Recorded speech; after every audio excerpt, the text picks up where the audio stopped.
Hey, so it's been a minute since I made a video, but I just thought I'd make a little follow-up to the video that I made about the ToneX One. Um, I made a video just kind of going through it and putting it through its paces.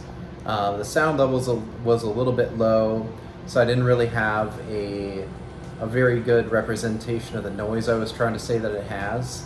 There was a couple other things, like I didn't really go through the parts. Like it actually had a noise that it made that sounded like a jet whir, and I've noticed that it only happens like when I'm plugged up live and I have to boost the gain, and I hear it in my in-ears, but it's still kind of like, it's not really loud enough to be that noticeable in the mix, but it still is to the point where if I can get that noise to go away, I will. I still have some experimentation to do, probably.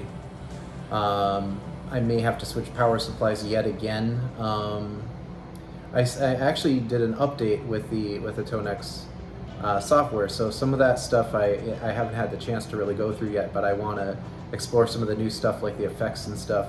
And I've actually changed the way that I use it now. I have it on my pedal board, but it's actually in the effects loop of the NUX, which I was going to, I still am going to go ahead and do a review of that one. ToneX is in the loop, because the NUX has an effects loop. So I put it in the effects loop of the NUX, and I have it set up for like a Wampler Bell overdrive. So I just kick it on or off with the ToneX. Right now I'm just using the ToneX to Model 1 overdrive pedal that I could literally just buy. And I'm still battling with the, when I used it last, it had this high pitched. I may end up having to get a whole other power supply just to make sure that that doesn't happen, because I know that that noise doesn't always happen, so it is kind of power supply dependent.